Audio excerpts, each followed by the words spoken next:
Hey guys, how is everyone today? It's Emily, the Crazy Worm Lady. I am here for another live stream. I promised you guys that, so I wanted to get that underway tonight. So I am pulling up the chat now, so bear with me a second. And okay, so we already have a few people on here. Hi Catherine, hi Roat and Fishing Freak. How are you guys tonight? Joseph, hello. Thank you for the support. Melinda, Plant Obsessed, Jose Garcia, Joseph Erickson. Wow, already got quite a few of you guys. Thank you. So definitely want to give it a few minutes to get everybody in here so we can chat. So if you want to do a little informal, questions for me right now, that's perfectly fine. I'd love to talk. Well, hello, Lilia. How are you? Oh, Wade Barnes, I wish it was warm here. It is freezing. I think we're supposed to get like ice and snow this weekend, so I don't know. We'll see. We got quite a bit of snow last weekend, and I work weekends, so I'm kind of bummed about the whole thing. Just too much. Yes, Fishing Freak, thank you. Anybody who's in here, if you wouldn't mind hitting the like button, it helps people to find my stream. And Grant is here, and Farmal Fanatic, Nightcrawler Composting. Gosh, guys, thank you. I'm gonna adjust my camera here. I don't like the angle, so bear with me.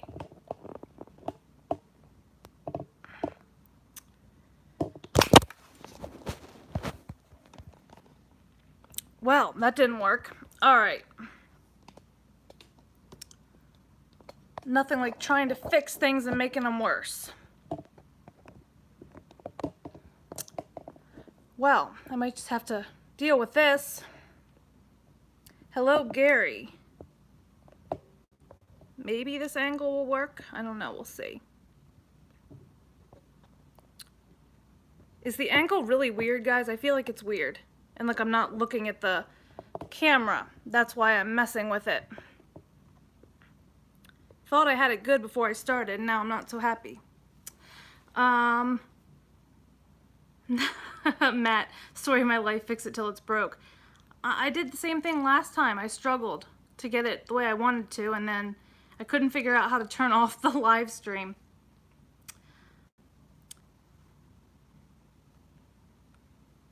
So what did everybody do today? What is the weather where you are?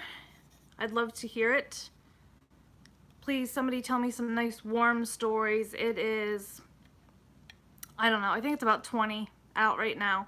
And I think this weekend we're going to get single digits for the first time this year. I think like 5 degrees one night and 8 degrees another. It's going to be nasty.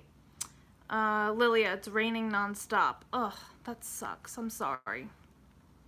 I know you guys out in California aren't used to the rain. We had the wettest year on record here in Maryland. We had a lot of flooding, and it seems to be continuing the trend with lots of snow and ice. 56 and raining in California. Gary, that's kind of more cold than I would have thought. Fishing Freak, 48 degrees.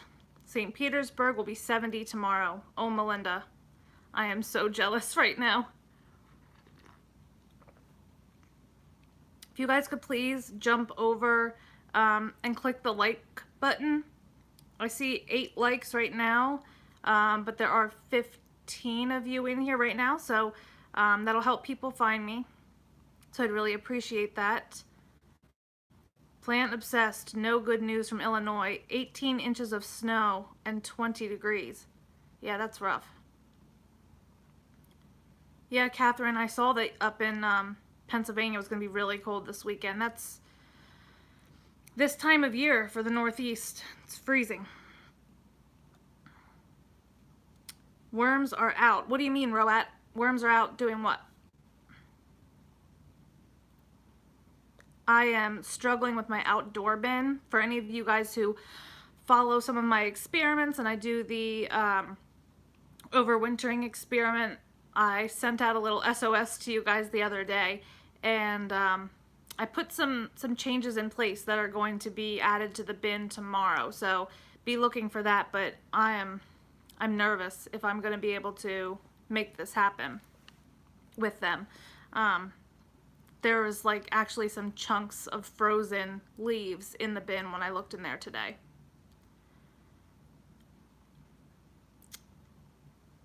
Hello, Patty.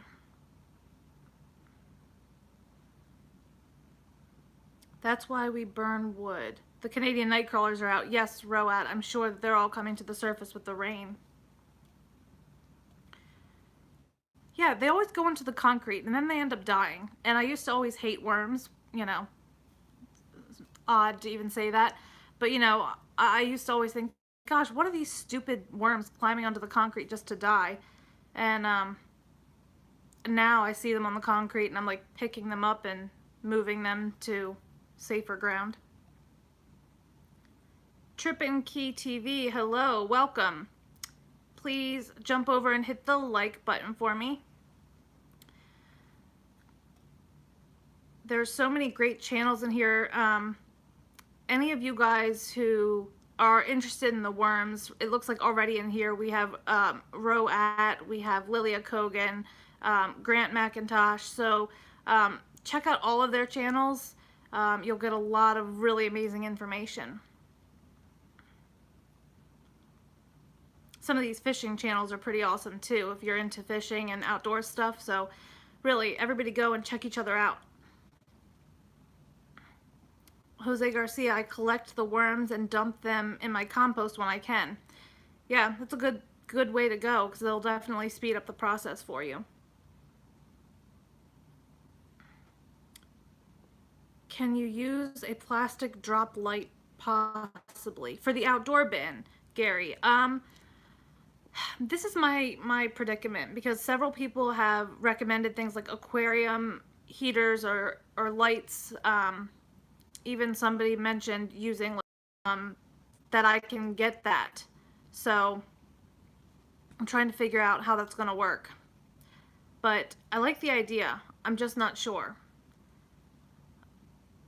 Coffee Outdoors, hello, welcome. I would love if you could drop me a thumbs up so people can find me. So what I'm doing for the outdoor bin right now, I took one of my 10-gallon totes and I loaded it down with like every possible like heating up source of food that I had that was expired in the house. I was surprised how many containers of oatmeal I had. I put oatmeal, cornmeal, I put alfalfa meal, I put a whole bunch of things. So I'm hoping I wet all that down with coffee grounds. That maybe that might have a beneficial impact. I'm going to do that tomorrow. Dude from the neighborhood, hello, welcome. Welcome, welcome. There's so many of you guys. I really appreciate you spending some time to hop in with me. Anyone new to worm composting? I know a lot of you guys have followed me for a while, but there's also some newer guys here that have joined me, and I would love to hear if you guys are thinking about starting a worm bin. I've gotten a few comments of people saying, gosh, I watched you, I watched Grant, and now I want to start a bin. Tell me about it. Rebecca, Ken Rundle, hello, Forbidden Food Crazy Worm Lady. Thank you. Bluesy, you're very new, 2 weeks or so. Like you've already started vermicomposting for 2 weeks, or new to my channel? Roat says, what about adding a water bottle filled with hot water, enough not to melt the plastic? I would assume, and then like bury it in the bin. That might be good to like get it back jump started. It's not necessarily feasible that I could like refill it frequently enough, but that's another thought. I like that. David Pruitt, what is the best grow bed to start reds in? I guess it depends on what your purposes are. Like, what are you looking to do? Because if you're just looking to compost, you know, your household scraps, you could buy a commercial system, but you could also just buy a like a large Rubbermaid tote, something like that, and that would work awesome as well. I mean, I do a little bit of all of it. I started my first worm bin with a worm factory, and it didn't go quite the way I had hoped, but the DIY systems are actually pretty good, and especially if you're on a budget, it's a definitely awesome way to go. Okay, let me see. Yeah, Bluesy, Lily is saying, Bluesy, you will love the worms. Yes, I agree, you will love them. Let me see. Bluesy started with 500 red wigglers. Believe me, a couple of months, that population will have exploded. It is incredible how fast these guys reproduce and eat the scraps. I have a bin I don't usually put in my videos of red wigglers, and I think it's maybe about probably roughly 2,000 of them. I did show you guys a little clip the other day of them, and I started that with just a handful of reds, and that's only been going for maybe 4 months.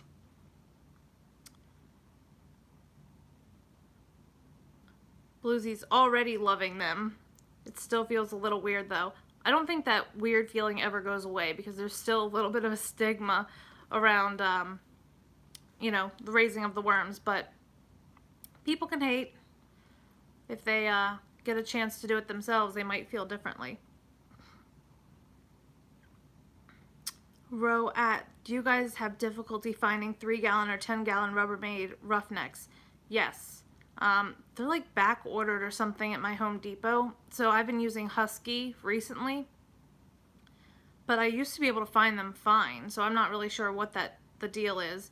And the Huskies, I mean, I like them, but I honestly did like the roughnecks more, but you do what you gotta do. Plant obsessed, Lilia, you have the prettiest chubby reds. I'm so jealous.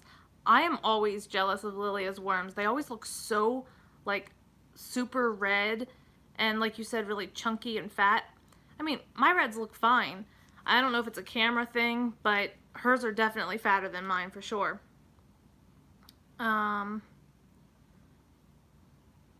AJ wears cat shirts. What made you start worm composting? How many worms or pounds did you start with?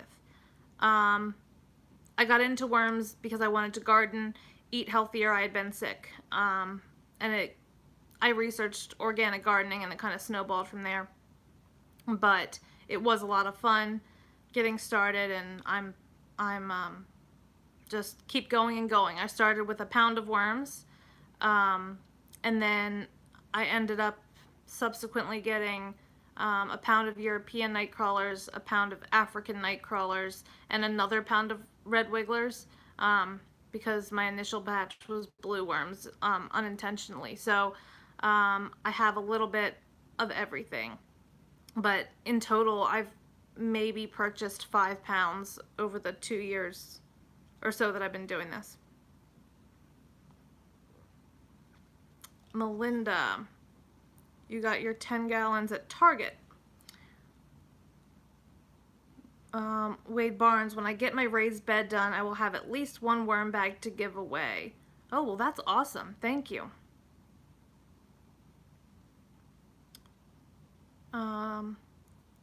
Lilia has that warm Southern Cali weather. Yeah, maybe that has something to do with it. I don't know. Maybe my worms are rebelling because it's so cold here. Catherine, my original worms were from Uncle Jim's. And not that I didn't get healthy worms, but they just weren't the worms that I had ordered. You know, I wanted red wigglers and I ended up with primarily blue worms. Let me see. If you haven't already, please hop over and hit the like button for me so that more people can find us and come and join the chat. Yeah, Catherine, that's kind of an issue, and that's why I ended up going with private vendors later when I learned a little bit more. Yeah, Catherine, do your blues like climb and wander a lot on you? Because to me, that's almost like a dead giveaway. Red wigglers will do it like in extreme conditions, but the blues will do it no matter what. David Pruitt, what type of dirt should I start my worms in? You shouldn't start them in dirt. These are not like earth-dwelling worms, they're composting worms. So actually, you're better off to start them in something like a coconut coir. You could use peat moss, but it's not as sustainable, so a lot of people try to shy away from that. I would also say like cardboard, egg crates. I use a lot of newspaper. You can start them strictly in that. I've started a bin with just cardboard before, and the worms did fantastic.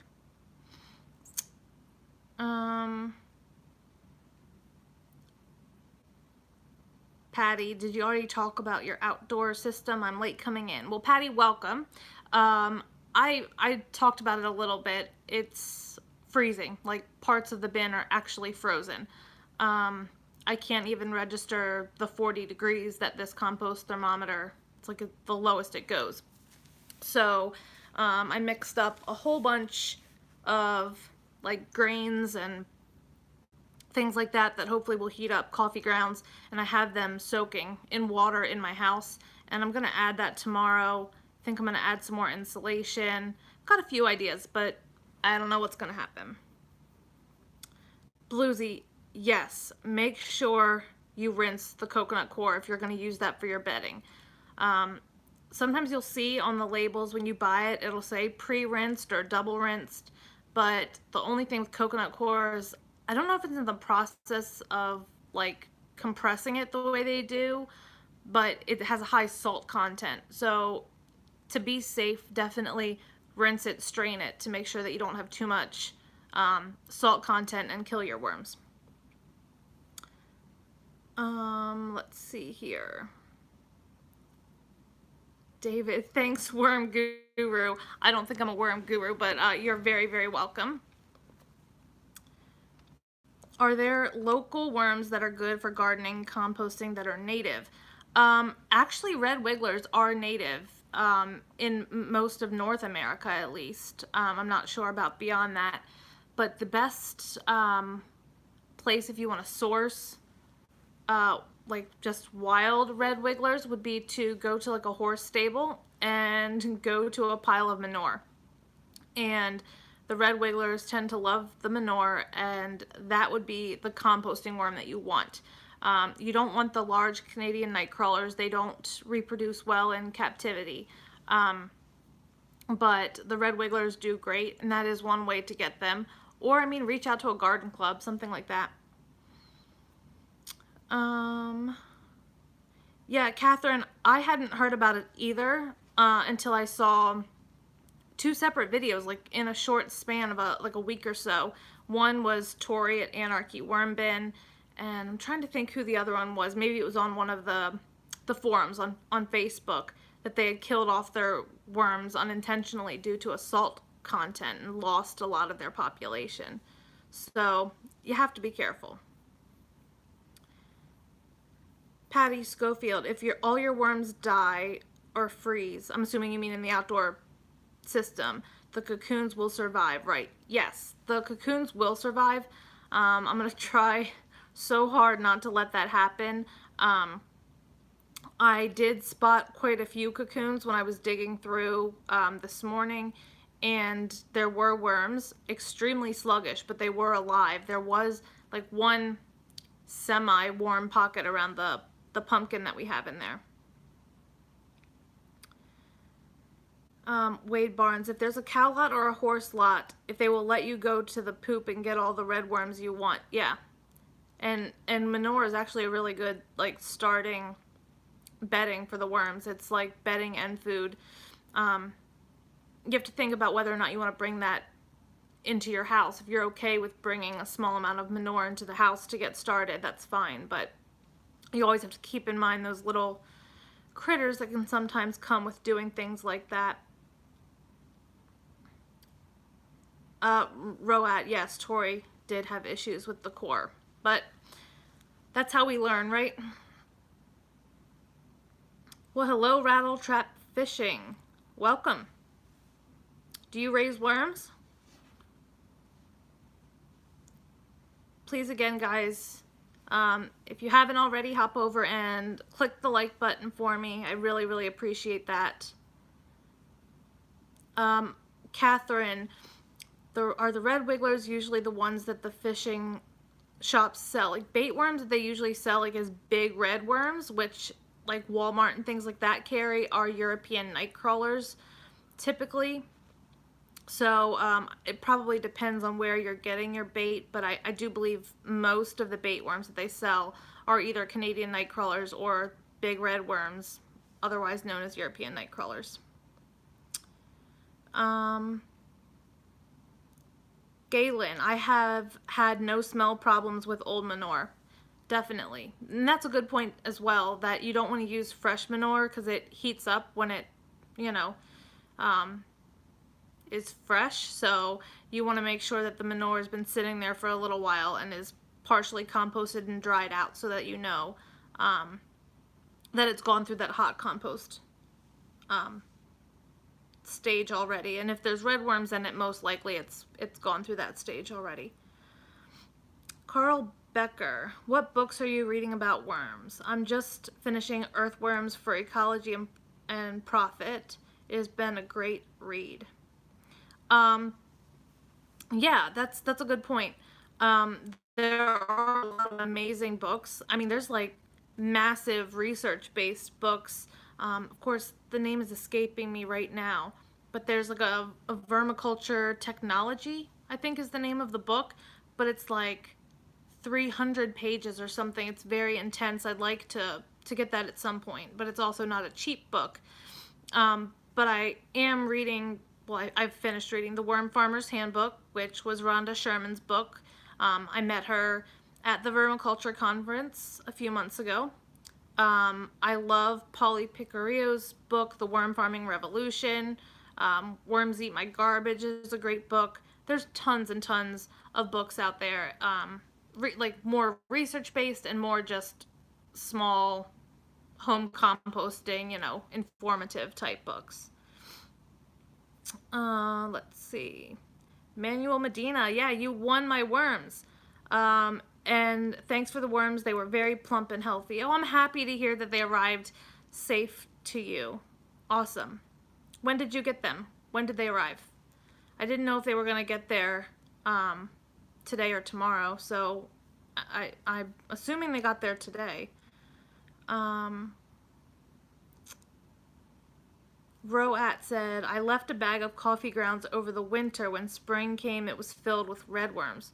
That's interesting. I wonder if I just piled up a whole bunch of coffee grounds on the ground, if I would have worms by the summer. Interesting.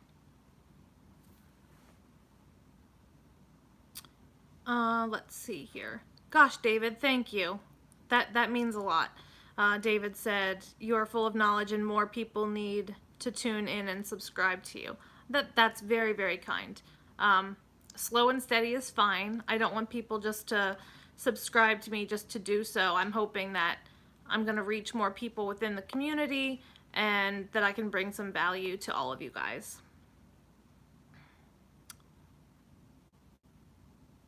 Roat, another experiment. Gosh, I've got a lot of them going right now, but I actually like that. That seems like a kind of easy thing to do. And I think you guys have probably seen, if you're following my overwintering, that I have found worms like on the frozen concrete underneath my bag of leaves that I have sitting on the side of my driveway.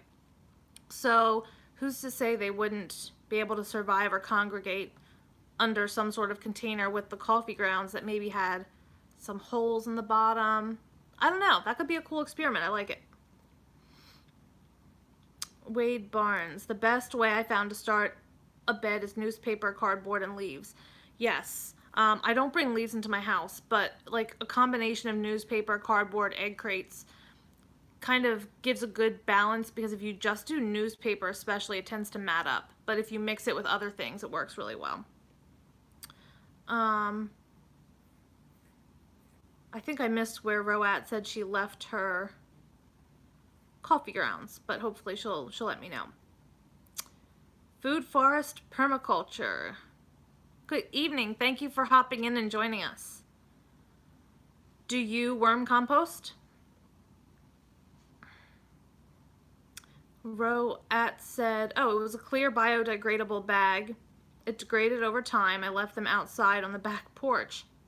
That's interesting. Maybe I'll leave mine near where I found some of my native worms hanging out. PASU Tiverat, eggshell versus oyster shell. I think that will probably happen after our eggshell sand experiment. Roy Gilbert, do you sell your worms or give them away? A little bit of both. I do sell them through my website, which is thecrazywormlady.com, but I also do give worms to friends and things like that locally. But due to shipping and things like that, I unfortunately can't just endlessly give away worms. I do have to sell some. Let's see. AJ wears cat shirts. Thank you for your time. Keep the videos coming. Have a good night. Good night, AJ. Thank you for stopping by. Food Forest Permaculture. We build pathway soil, and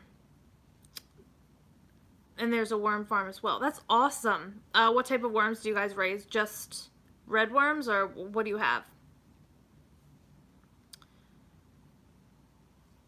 29 of you guys in here. If you haven't already, please hit the like button. I would appreciate that so people can find me. And before people start leaving and getting bored with me, I wanted to announce the winner of the Urban Worm Bag, which was a giveaway from last live stream. And I wanted to let you know, Catherine from my Hillside garden, you will be getting an Urban Worm Bag from me. So please email me your information and I will get that mailed. Let's see here. Bluesy, I'm using oyster shells. Yeah, oyster shells are great.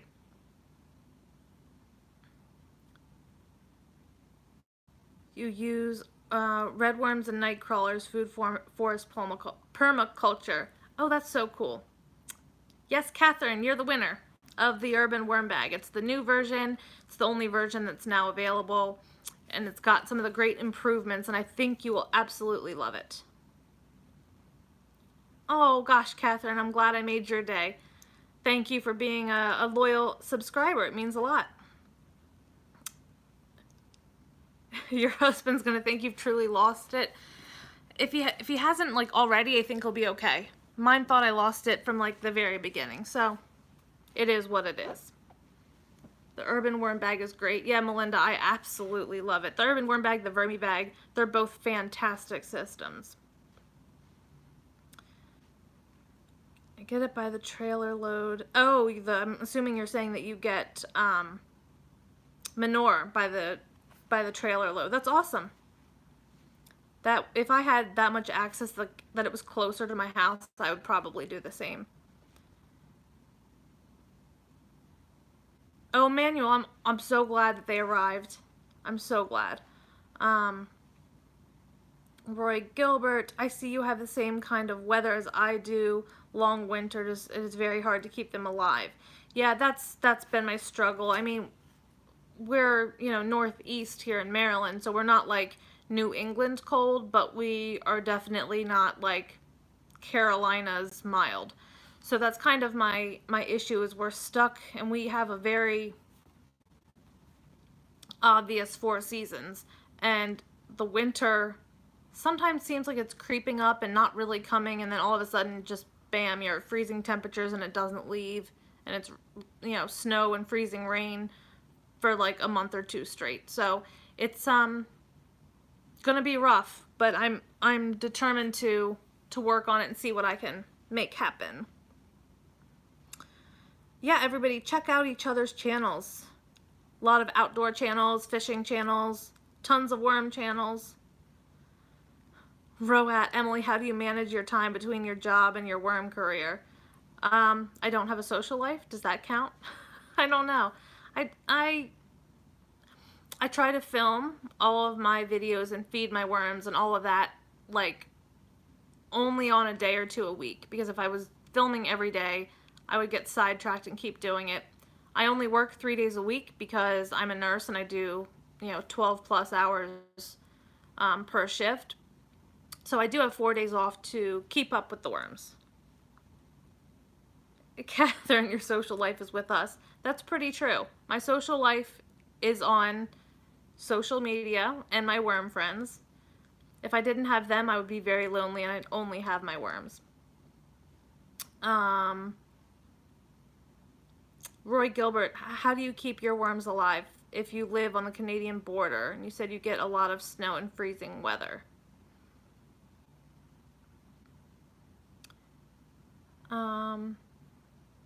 Patty Schofield, you're starting your seedlings soon. Do you put castings in your seed start mix? I do.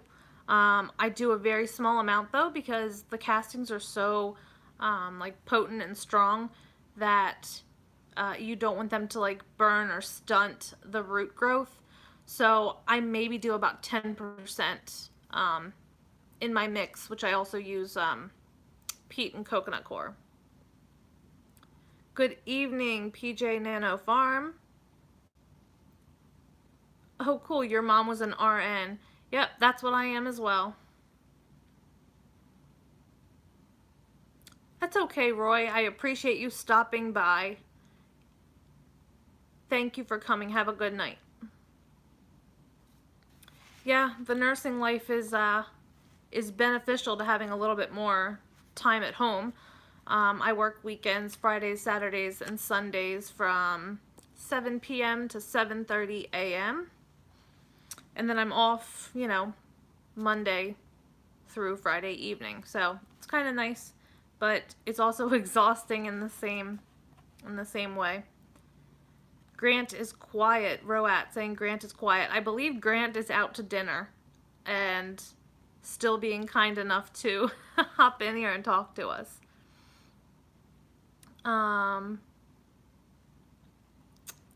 Okay, so I also wanted to announce the winner. Some of you guys were familiar with my live stream recently on making Grant eat a worm for 1,000 subscribers, and I know some people were not too happy with me for promoting that, but it was in good fun, and I hope that we can all just have fun. And if it's not your thing, you don't have to go and watch his stream, nothing like that. But I did offer up a giveaway for that. It's like $100 little pack of all sorts of goodies related to worms. So Checkers X is the winner of that. So let me know if you're in here, Checkers, or if you see it on the replay. I need you to send me your email so I can get that sent to you. Plant Obsessed, kudos for being able to do nights. I've done nights for, I guess, 6.5 years now, and I've always been more of a night owl. So honestly, the thought of getting up at 4 a.m. to go to work is not appealing at all whatsoever. But getting up at like 4 in the afternoon, it's like the best thing ever. I'm on here with you guys 8:30 at night. I've only been awake for like 3 hours. I mean, it's a crazy life living this way, but I do enjoy it. Melinda Schneider, do you use a camera to film your YouTube videos? No, I don't. I have one. It's one of my goals of 2019 is to actually learn how to use it. But right now I just use my cell phone. I'm trying to get better at like mounting it so I'm not shaking when I'm filming. It's very hard to like hold it steady while you're digging around. So I want to get that up and running, but I think my phone does at least a decent job for the time being. Dude from the neighborhood, I'm planning to sell some wasabi seeds. Oh, that sounds nice. I love spicy.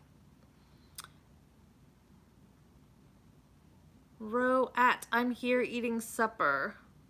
Oh yeah, yeah. Grant wanted me to do an earlier live stream. I had to kind of figure out what worked best for everyone because we do have subscribers from across the world, really. But some people wanted like really early, and some people wanted like 9 o'clock. And I figured 8 o'clock was a decent happy medium. I don't know. I did the best I could. I'm sorry, Grant. Nightcrawler composting. What editing software do you use? Right now, I use VidLab. It's free. It's an app on the iPhone. I'm not sure if the other companies have it, but they probably do. And then I actually also purchased around Christmas. They had a good deal on a editing software called Camtasia. I'd have to look, but I'm just now starting to dabble and playing with that. So I probably won't have the super fantastic, you know, professional looking videos just yet, but it's a process. I'm working on it. Melinda, you're thinking of doing some videos. I have to get a better phone. Well, that's an excuse to get a better phone, right? Yes, Roat, VidLab. Nightcrawler composting, you had me at free. Yeah, that's how they got me too, free. And I mean, it doesn't have a ton of options as far as doing things, but you can, you know, create the little, I don't know what the word is, like transitions if you have, you know, several clips to your video, and you can add words and things like that. So I had some questions that I got when I let you guys know I was going to be doing this stream. And it seemed like a lot about the different experiments that I've done. So I wanted to start talking about that a little bit. Let me see if I'm missing anything here. PJ Nano Farm. I had quite a few worms die on me when I looked in today, dried out on the side. I think it needed some peat moss. The moisture was good, but the only bedding I had was newspaper. I think sometimes variety is the spice of life when it comes to bedding, because I feel like the newspaper dries out quickly, but the cardboard holds the moisture a bit better. So some of the experiments that I've run, I wanted to talk about that a little bit. I think the very first experiment that I ran was, I started back in October of last year, and it was blending versus feeding whole scraps.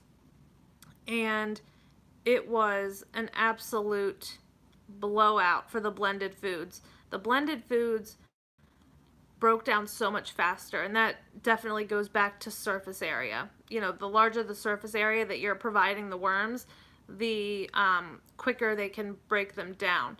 So is blending necessary? I don't really think so. For my purposes, because I have so many worms to feed, I don't even chop. But even chopping is increasing the surface area, so hopefully the food would break down a bit faster. Catherine, you remember that? Yeah, Catherine's been with me from the beginning. She actually shouted me out on her channel. Oh gosh, I want to say sometime early last year, and got me a bunch of subscribers. So that was very nice of her. Good night, Jose Garcia. Let's see here. Yeah, Patty, blending is a lot of work, and that's why I don't blend. I did it for kind of the demonstration purposes, but for me, you're lucky if I chop it up. I mean, you guys have seen me throw oranges in completely whole. I'm just a little lazy about it, but the food, if you have a shortage of food, like you don't have a lot of scraps one week, feeding them whole will last a little bit longer. So, at least that's my take on it. Let's see, the second, I'm trying to see. I think the next experiment that I ended up doing was frozen versus unfrozen foods, and that was also a blowout. Freezing kind of does the same thing that blending does in a way, in that it makes the food more readily available because it bursts the cell wall within the food scraps that you're feeding, and so the worms can get to it much faster. I'm so glad all of you guys are enjoying this. So one of my favorite, and I think my most popular experiment that I did was the forbidden foods. I don't know how many of you guys were around for the forbidden foods. I think most of you were. But if not, you can definitely hop over to my playlists and go down to Wormageddon Forbidden Foods. And that kind of was my way of testing kind of the theories that a lot of people have on certain types of foods in the worm bins. So jalapenos, onions, citrus foods, pineapples, which an enzyme from pineapple is used for like meat tenderizer, so people thought it was just going to dissolve the worms. Well, every single food that I added went wonderfully. None of the worms struggled. I will say with the pineapple, I got a few of my grain beetles for some reason. But beyond that, I didn't have any problem. All of the foods were fine. I think the key is moderation, but I'm not even good with that. If you guys have seen my videos in the last few weeks, I have thrown in large amounts of citrus into every one of my bins, and they're doing fine. Let me see. Catherine said, I was there, I learned a lot from it. I'm glad. Patty Schofield, freezing is much easier. I agree. For me, I leave like a Ziploc container on my counter, and I just throw scraps into it, and when it's full, I pop it in the freezer, and then I pull out, you know, the one that I have in there from last week or whenever, and therefore, you know, you don't get fruit flies. It can kill a lot of the larvae that can live in the skins of your fruits and vegetables. So, you know, you just do what you can. Patty, I've enjoyed watching a whole lemon break down. Yeah, it's fantastic what they can do. Plant obsessed. I bought a compost canister for work. People donate apple cores and coffee grounds, etc. Keeps the supply up, letting my worm nerd hang out at work. That is so cool. I wish all of us could get our works to be on board for that. That's fantastic. I love it. After this stream at Food Forest, Permaculture, Grant was saying there's a lot of other great channels. I'll make sure in the description to load you guys down with as many channels as I can think of that I watch and enjoy on worms and otherwise. Gosh, I'm so glad you guys are enjoying this. Could you do a video on how to start a new worm bed with all of the experience you have now, as if it was day one? David, I certainly could. I will say that in my African Nightcrawler videos, the very first video, I did literally setting up the bin from drilling the holes to talking about bedding to adding the worms. I did all of it, and that would be a pretty good resource, as well as my recent start of the side-by-side reproduction games, as Lilia's calling it. I also showed starting that system from scratch. But I do think maybe doing a video like completely devoted to how to start a worm bin might be beneficial. I'll think about that. Thank you for the suggestion. Have you ever tried eggs?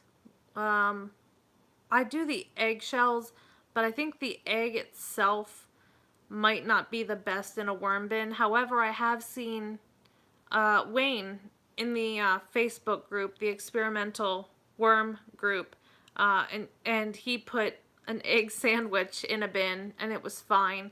I think the smell factor is there, so you worry about attracting pests. And I would also think that there could be a small risk of an overabundance of bad bacteria because, we know that eggs can potentially carry salmonella. I feel like my chat is behind or I'm not seeing it. Okay. So another experiment that I am doing now is the sand versus the eggshell, which my theory behind that is simply that I read a lot about how calcium is really important for worms to reproduce and make, healthy cocoons. So I thought that I would try the eggshell and then just use regular old, sand for a playground, whatever. I just grabbed a bag of sand at the store and see if there was a difference. Now, Grant made a really good point that a lot of foods have calcium content, so we might not see a difference, but I'm going to run it for a while and just see if we start noticing that one bin is doing significantly better than the other one. I love side-by-sides regardless of if it works the way I hope it will. Let's see.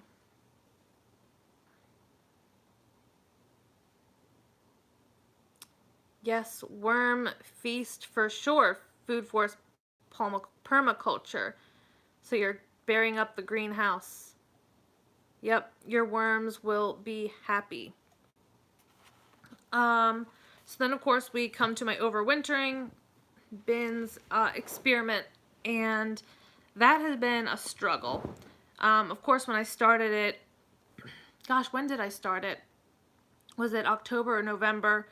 I was all worried because, we had a few nights that got down to freezing, but I was able to keep the bin at 60 degrees. Well, sure, I was able to keep it at 60 degrees. It was the ambient temperature wasn't consistently freezing or below. And so I've added some things along the way that have been helpful. The alfalfa meal, large amounts of coffee. I insulated the bin, things like that, but I'm really starting to wonder whether or not I will be able to keep them alive all winter. But as I said, I'm going to really try to tend to that bin a lot and see if I go out daily, turn it up, add water if I need to, things like that, that maybe it'll work. We'll see. Would the sand work more like grit than the eggshell? PJ Nano Farm is asking me that. They're both great grit sources. Of course, you have to pulverize the eggshell. I use an old spice grinder to do that, but both sand and eggshell. I also use oyster shell. Some people use like garden lime, things like that are all good like grit sources because worms have a gizzard, as we know. So they need to have some sort of grit to break down the food.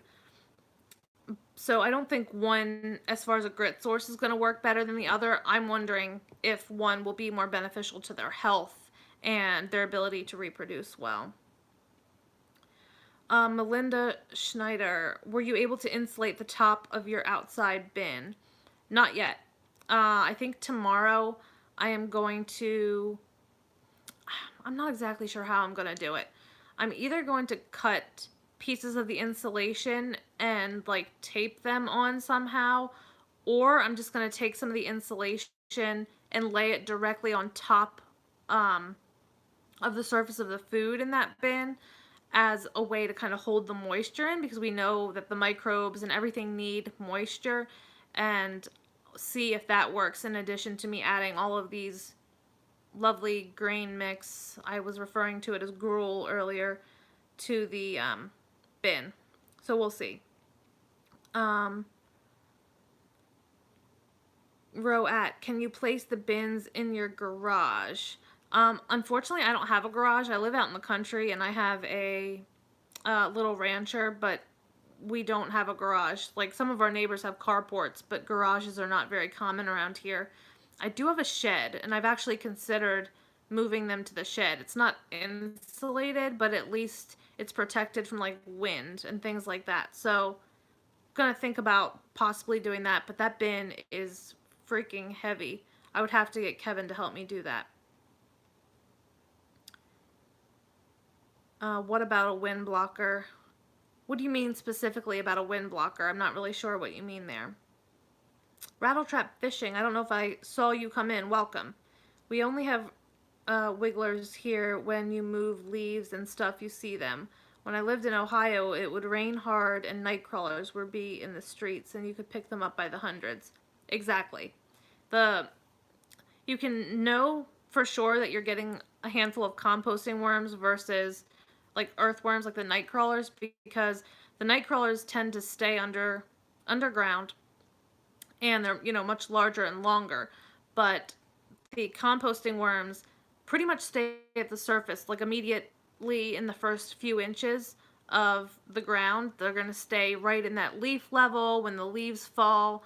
And so they'll be right in there in the decomposing leaves or in like the manure piles, things like that. That's where you're going to find the reds. Patty, thank you for joining me. I'm glad you learned from me. I try. I hope you guys really enjoy it. What do you guys think? Should I try to move it to the shed? You guys are making me think that maybe that would be a big help. I don't know. What do you guys think? Shed or no shed?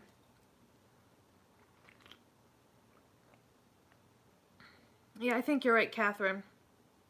The fact that it's protected from the elements might be really helpful.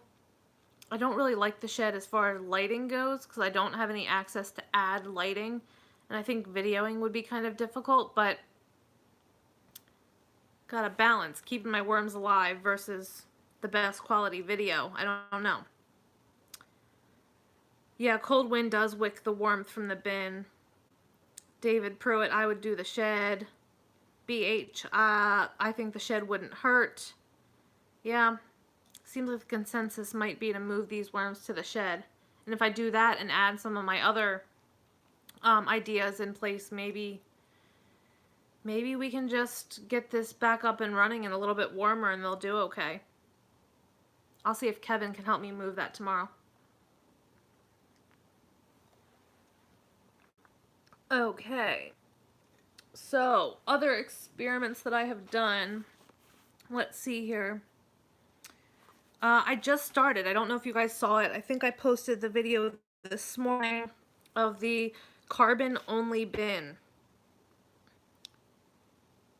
Catherine, you could use your lamp in there. I wish if I had access to an outlet. There's no outlet anywhere near my shed. My shed is pretty far down in the yard and it doesn't have electricity. But we can figure it out. I think that can be, we could do that in some way. The Kind Garden stuff, welcome, welcome. I'm glad you made it on. I am trying to catch up on your videos. You and Roat, you guys put them out so frequently like I do.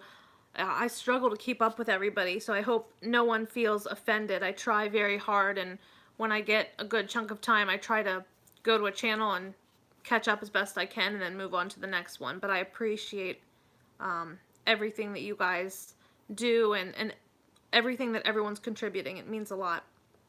Melinda, is my shed empty? No, my shed's not empty. It has lots of gardening tools and the weed whacker and the lawnmower and all of that type of stuff. Food forest permaculture. Thank you. I'm glad you've had a good time, and you do a live stream every Sunday at 3 p.m. Pacific.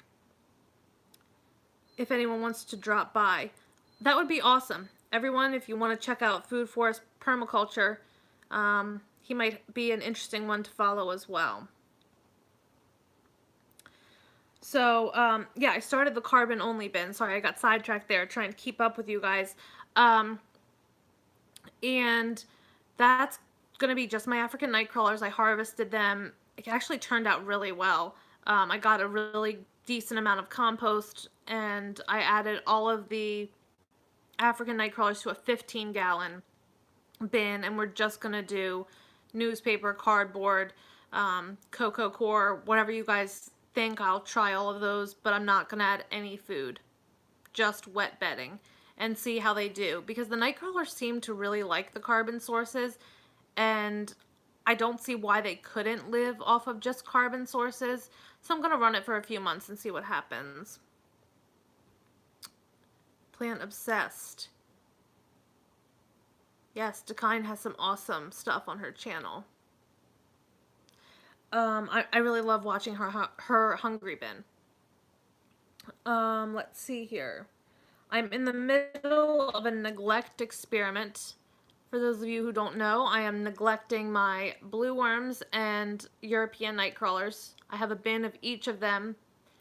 I don't know, I think they've both been sitting for maybe 2 months. I'll have to go back and look, but I think I might give them 1 more month. I've added a little bit of water to them, but have not dug around at all whatsoever. For all I know, they could be dead in there, but from what I hear, I don't think that's going to be the case. No smells, nothing like that at all.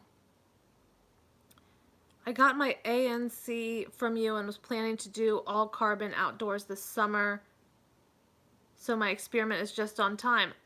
Oh, BH, I guess I don't know who you are, but I'm happy that you got some African night crawlers from me. Thank you. I think they'll do really good outside. I don't know what state you live in, but being the tropical worms that they are, I think they'll do excellent in any sort of summer conditions. Matt, at Nightcrawler Composting, it's not neglect, it's paley. Yeah, well, paley's even worse than that, and I really am considering doing a paley experiment. I'm just trying to figure out how I can do it in a ethical and humane way, because the way that Pally did his experiment was trying to raise hundreds of pounds of worms in a single room by forcing them into really small spaces and having them lay tons of cocoons and then growing out the worms to size in other containers. The problem being is that many of those initial worms die because they're in such a confined small space. So I need to kind of do a play on this while not compromising the health of my worms. You live in Florida, so hopefully it will be successful. Yeah, if you're in Florida, I think they'll be just fine. And actually, I think I know who you are now. So yeah, I think they should do really well, because even in your winters down there, it's seldom that you guys ever get to freezing. I mean, I know you guys can get cold and unusual snaps down there, but it's not common, and the ground is never going to get that cold. That I think they would be just fine. Okay, what other experiments have I done? I did the glass vase experiment, and that was a terrible failure. You guys can feel free to go watch the glass vase experiment, but I had this tall, it was like, I don't know, yay tall, round, like cylindrical glass vase that I put worms in, and the problem was that air wasn't getting to the bottom of it, and my hand didn't fit in it so well that I could really get to the very bottom, and I think it got anaerobic down there, and almost all of the worms ended up dying. So yeah, Catherine, I know, it was very sad. But that was probably like my worst worm moment ever to date, when I went in there and I had quite a few dead worms and only a handful alive. Like maybe 3 or 4 made it. But that's how we learn, and that's really the only experiment that I've had that I would say was a failure. So, you know, I guess you live and learn. And then Jay from Miles of Worms ended up using like a small like goldfish aquarium, you know, like the little glass one you would sit on your kid's dresser or something, and he's doing really great using that. But you know, they took into account what my issue was, which was probably that it was too deep and I couldn't get to the bottom, and now they're very successfully running that. A learning experience, exactly. I'm planning on starting a copophagy experiment. Plant obsessed, can you tell me what that is? I'm not sure I know what that is.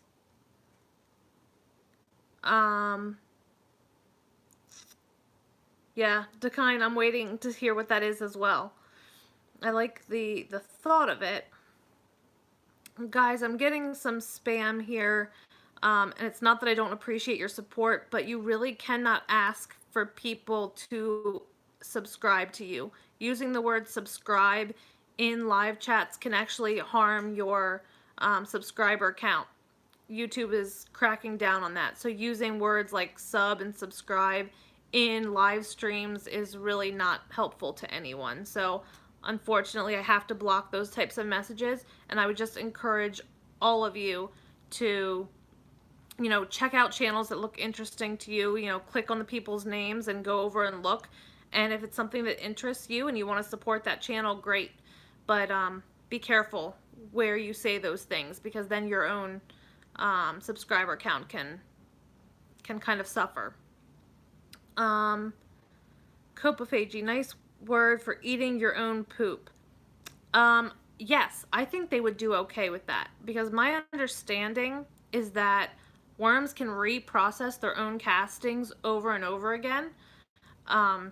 So I really think that running an experiment like that would be really interesting to see, like, how long the worms seem to be really healthy before they start to kind of suffer a bit, which, you know, if you're watching your worm bins frequently, you'll know that and be able to call it quits before it would be dangerous. But I like that. I like that a lot.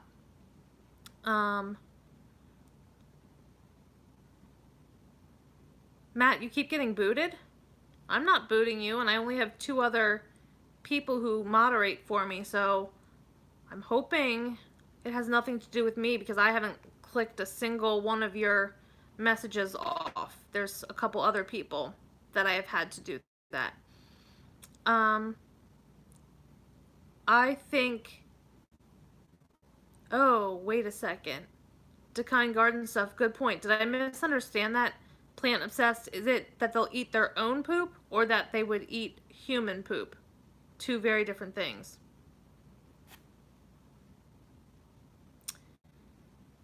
Just the wormies, it is typically a rabbit thing. So we're talking about them reprocessing their own castings, if I'm understanding correctly. And yes, I think that would be fine. I think they would do pretty well that way, if I had to make a guess. So the only other real experiment I'm running right now is the side by side experiment, which I'm doing alongside a whole bunch of people. I know Grant and Lilia and Tori, Wayne over on the experimental worm group. And basically we are each starting with like 4 or 5 worms of each species in a bin, and we're trying to see which ones will reproduce the fastest under the same conditions. So I'm excited to see how that goes. I actually have to film that update tonight if possible. I'm hoping to get that done. Since this is technically my morning, I have quite a while to get it done. And I don't know if she's in here, but Mickey, XOXO, if you haven't checked out her channel, she's got like a great variety channel. She said, are you going to show any worms in your live stream? And I'm afraid to move my camera now that I knocked it off in the beginning. But I did bring out my, see if I can get it, my newest child's toy that is fantastic even for me. So this is the experiment we're doing with European night crawlers, red wigglers, and African night crawlers. I didn't do it super scientific, but it's just going to be fun to see the process in here and which one of these starts to look like it's full of castings fastest. If you do see this for kids, it's really cool because it has little magnifying glasses. So if you keep it covered up and the worms are feeding in front of there, you'll be able to look at them. I think that would be really fun. I'll link this product in the description below. It was like $27 on Amazon, I think. So it was relatively cheap, and I'm already enjoying it very much. Oh, Matt, if you comment too many times in a row, like without a break in between, it'll time you out because you're commenting too frequently. I think it's a way to try to prevent spam, and I know you're not spamming me. It's probably just you're talking a lot in here, which I enjoy very much. I like the interaction. Going live is no fun if I'm not getting any interaction that I can't chat with you guys. Hello, Centroid Aerial Images. PJ Nano Farms, I've been watching the updates, very fascinating. Thank you, I'm glad you're following it. I really appreciate it. My 10-year-old would love that, although he helps me take care of our bin. I think it's really fun.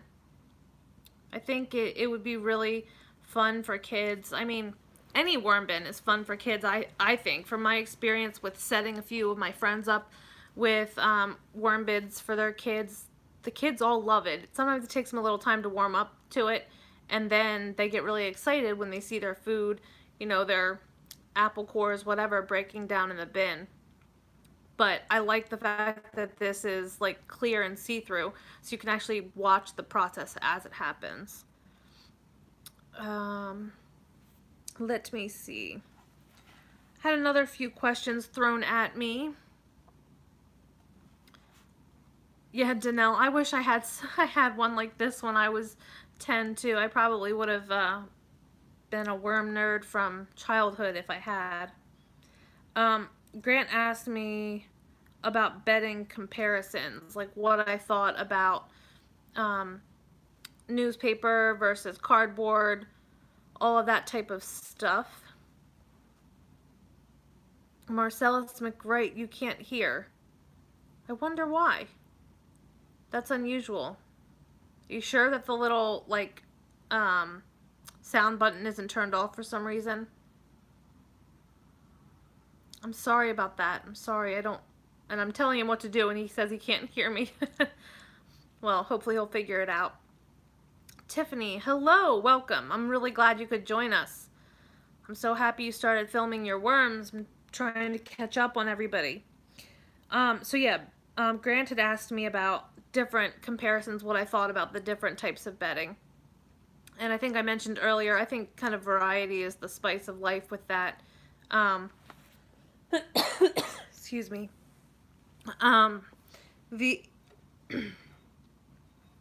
The cardboard, I think, is one of their favorites, and I think it holds up pretty well to not mat down, and the worms really enjoy it. And so I use that a lot, but really ideally, if I had the time, which I do, I'm just lazy, I would mix up cardboard, egg crates, newspaper, even maybe a little bit of coconut core, and mix it and make a more uniform. I really do think the worms work through it at different rates, and they all have their benefits. I've never really played around with manures, but maybe in the summer with the outdoor bin I will do that. I hear amazing things about raising worms in manures. Oh, Lilia is still here. Lilia makes an awesome like a moist bedding mix that I think she adapted from Vermibag Tutorials, Tom's moist bedding. So go check both of them out. Their links will be in the description below. Yeah, Manuel, I like cardboard as well. Cardboard's definitely my favorite, probably definitely what I have the most available to me as well. I buy everything on Amazon. I hate shopping, and so the Amazon boxes just go straight through the shredder. Patty, pros and cons of using manure indoors. That was a question I got. And that's kind of my concern, is that I'm a little bit squeamish about bringing in outside bugs. I know there's some bugs in the worm bin, and it's an ecosystem, and I'm okay with some. But then I start to think about, like, the millipedes and the ants and maggots and all of those things that could potentially be in there, may not at all. So I don't see why it would be harmful. I know a lot of people that use manure even indoors. So I guess the long and short of it is, are you comfortable with it? Um, yeah, Catherine, that's my biggest thing. I'm fine with a few mites. I'm fine with the springtails, even a few beetles. It's fine, but I just get a little hesitant when it becomes something completely, derived from outdoors. I don't know. Gets me squeamish.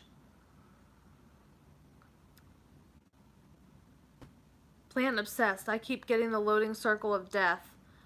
Oh, I'm sorry. I really, really wish you could stay. I'm sorry you're having an issue. I hope no one else is. Please let me know if you're having a problem.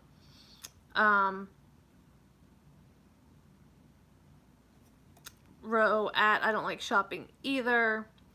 Plant obsessed. You have a great night. Marcellus McWright says I can hear. It's just loud as hell at my job. I'm sorry. Well, I thought you couldn't hear because like my audio wasn't working. You can always come back and watch it later if you miss it. I was going to say I'm a pretty loud talker. So it must be really loud for you not to hear me. Archuo Marcius. I wish people would stop using coconut coir and peat as bedding.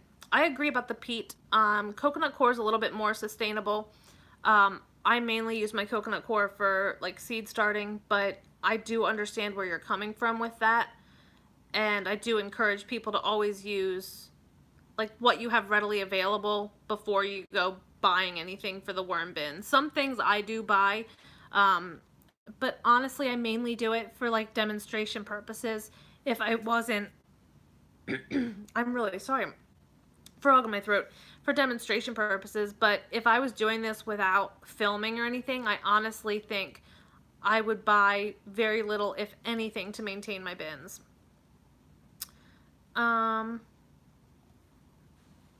Tiffany, it's moving fast. You guys are talking fast. I'm trying to see what Tiffany said here. Oh, I missed it.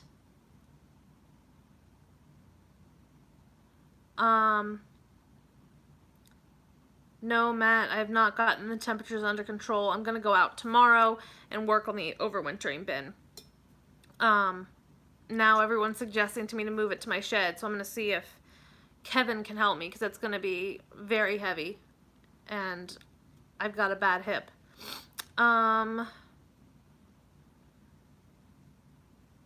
Have you tried different beddings as an experiment, like cardboard?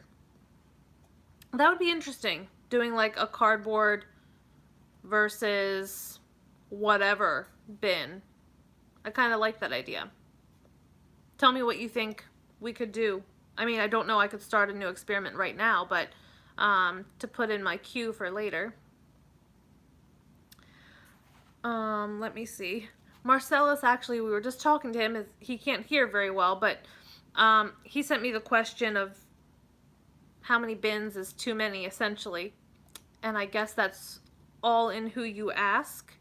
If I had the space, I think, and the food, I would probably continue to add bins, but I have consolidated a few. I consolidated a few, but I also started a few.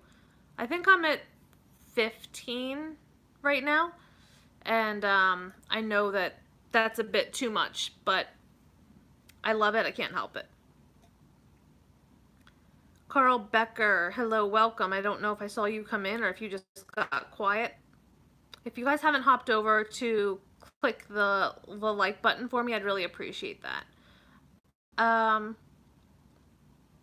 Manure versus cardboard versus newspaper versus leaves. Tiffany, I like that idea. The leaves and the manure just scare me in my house. I'm going to think about it. I like a lot of these ideas.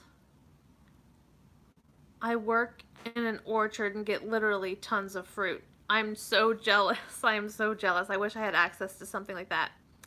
PJ Nano Farms. Interesting question. You said, what do you do with your excess worms? And somebody else asked me about, like the worm densities.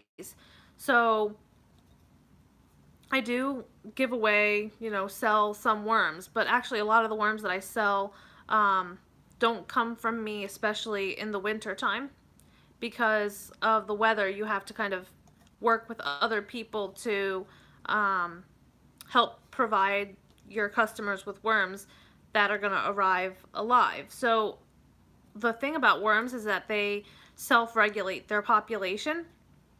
So pretty much no matter what size bin you have, the worms will now not outgrow it. They'll stop reproducing.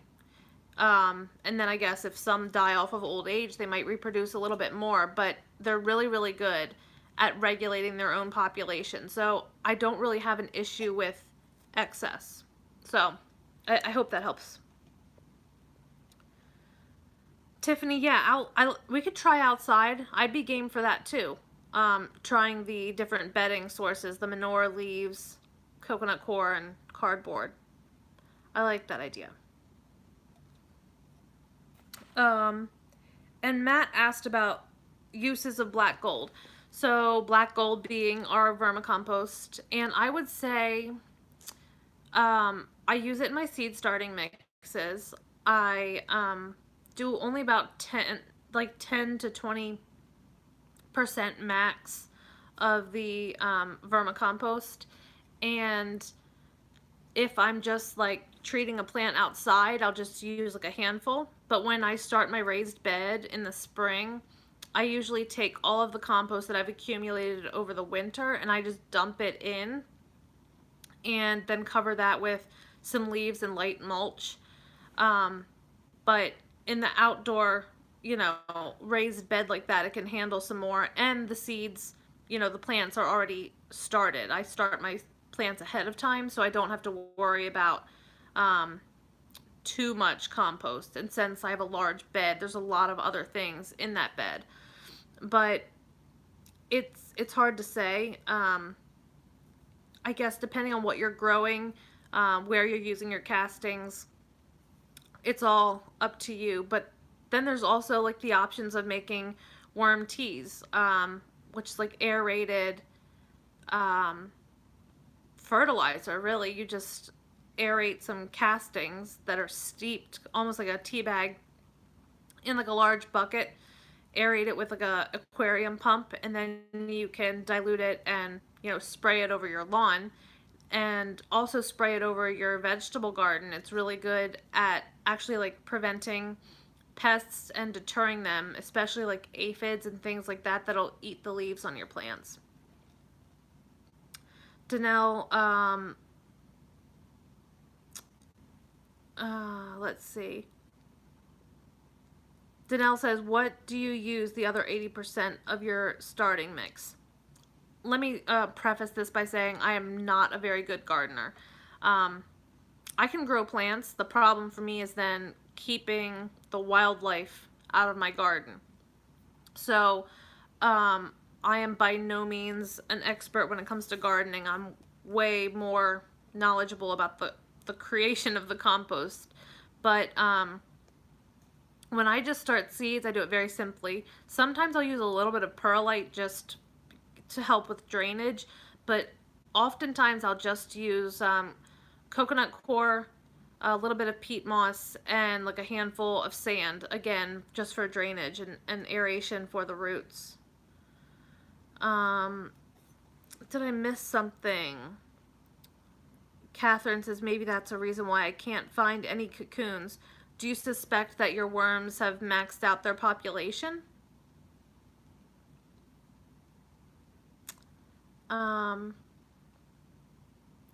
Yeah, Tiffany says actually all animals except for humans are great at self-regulating their population. That's a very good point. Interesting, Catherine. I wonder if you split the bin when you get your urban worm bag, if you will start seeing cocoons, because both of them will have to grow out to fit the space that they have.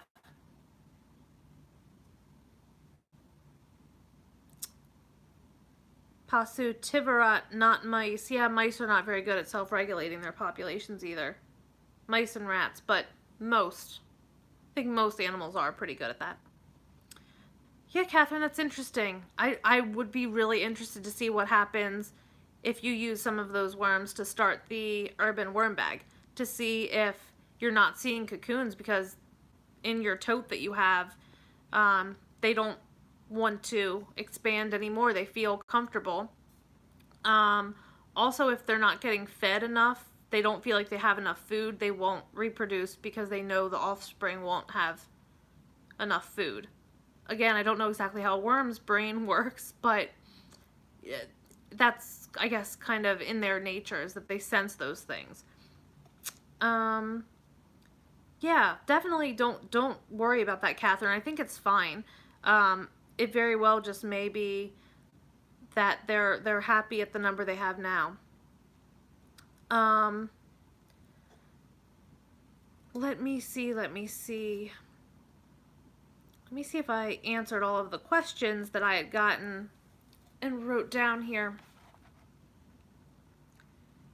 Oh, and I wanted to say, because Matt had asked about using the compost, a lot of people also will just like take their castings and just like run water through them, and that's called like a worm tea extract. Of course, it's a non-aerated extract. So some people are a little bit concerned about adding that directly to plants. But since it's not anaerobic, because you're running water through it fresh, you can add that as like a little boost to any plants that seem like they're struggling. But just remember, like, you really don't have to use much at all. Tiny bit goes a long way with worm castings. They're so rich with microbes and nutrients. Have you planned for a spring garden? Yes. We have a raised bed that we made just with cinder blocks, and I feel like last summer I was starting to notice my plants stunting off, and I think my raised bed isn't raised high enough, so I think we're going to add a second level of the cinder blocks around it. I actually got the idea from Tom at Vermi Bag Tutorials. He did a video of making a raised bed that way. So I think if I raise it up, I might be able to have more success. Then it's just going to be a matter of keeping the groundhogs, deer, rabbits, all of these lovely animals, chipmunks that love to get into my garden. You're saying you only need 6 inches, Catherine? I wonder why I'm struggling so much with this. I mean, I know that my plants keep getting eaten by deer, but I'm not so sure why they seemed stunted. Maybe I didn't have enough compost or aeration. I don't know. I'm gonna have to play with that this summer, and maybe I'll bring you guys along for some of my gardening, since I am very level 1 preschool gardener. Let me see here. Voles. Catherine says she has voles. Matt is saying use electric poultry netting. That seems so mean. Melinda Schneider, wolf urine works great for critters. I actually used that last year. They made like dry pelleted urine, and I guess since you add it and like when it rains, it would just slowly release. It worked the beginning of the summer, but it was so expensive. I didn't want to keep buying it. And so then the groundhogs especially and the deer moved in.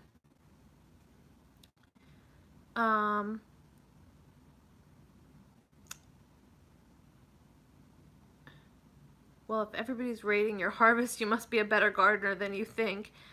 Danelle, yeah, as soon as I get a fruit growing, I'm like waiting for it to ripen. I go out the next day and it's gone. Or it's got a giant hole chewed out of it. But I try really hard, and I'm going to try to put some more methods into place this year. And I'm thinking that the fact that I added a lot of compost last year, that some of that microbial life will have proliferated in the garden. And the more of that you have, the better the quality of the soil that you have. I have crappy clay soil. And of course, my garden bed was not made out of that soil, but I know that a lot of the mixes that you buy to start your beds and all of that they're completely dry. So you know they're devoid of microbial life. They may be full of nutrients, things like that, but it's the microbial life that really helps in the gardens. Favorite worm foods or worm foods that disappear the quickest. Salad greens disappear very fast. Bananas, cucumbers, things like that go quite quickly.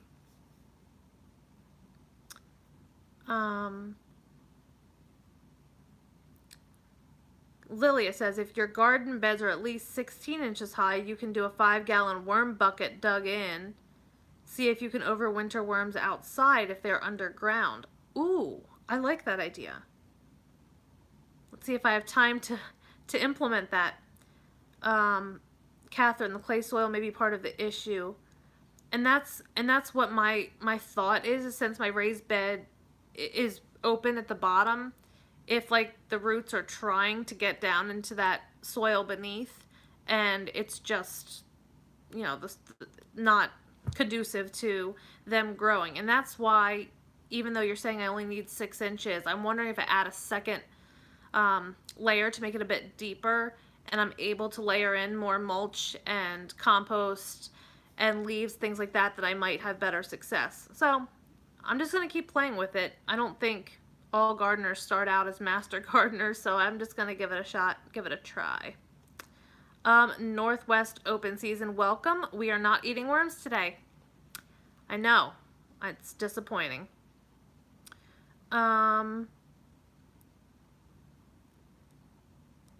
Yeah, I know Lilia does use worm buckets. I don't know if Catherine's ever shared her worm buckets.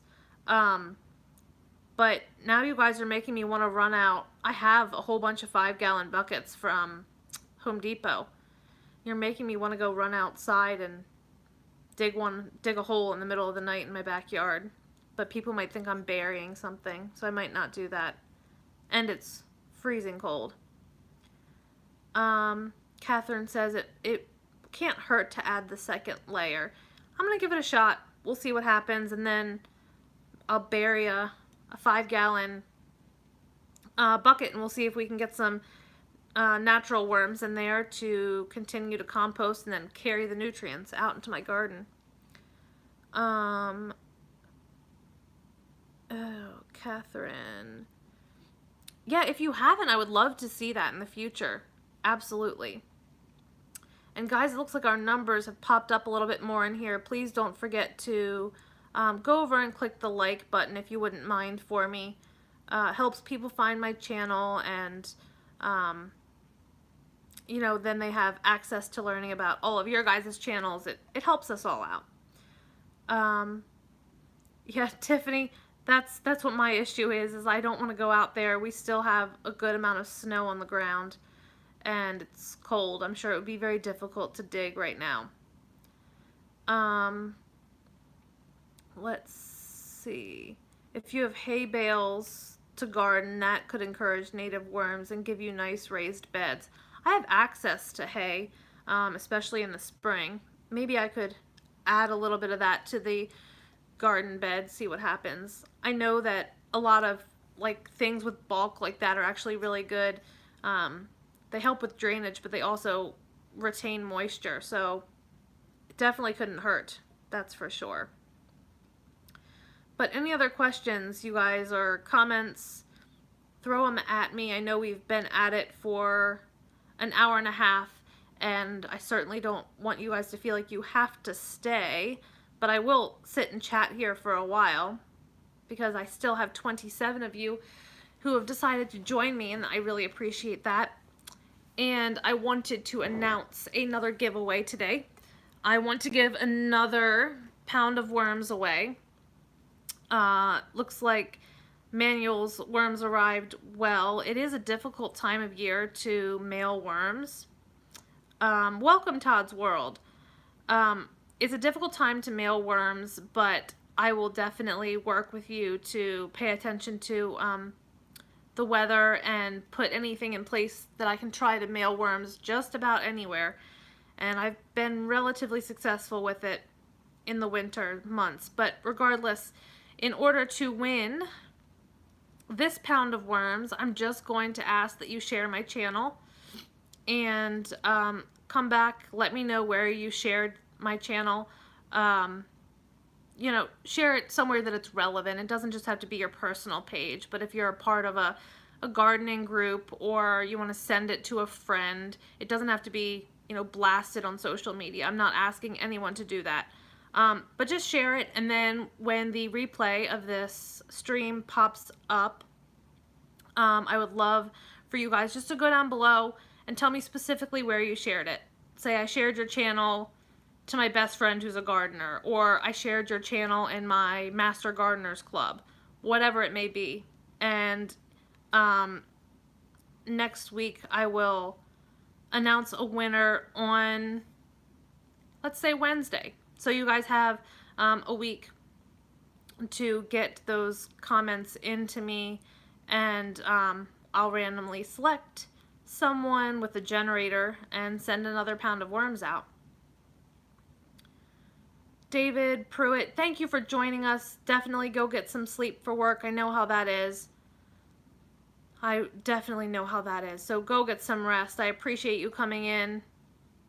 Maybe share one of my videos and see if you can get yourself a pound of worms. I like to give you guys, you know, giveaways and all. People have been giving me some guff about the fact that I'm thinking about trying to get monetized, and I'll take this opportunity to explain that to you guys. Once you hit 1,000 subscribers, you're able to apply to have your channel monetized, which simply means that you can add ads to your videos, and if people watch the ads prior to your video, you earn some money. Small amount of money, but it's something.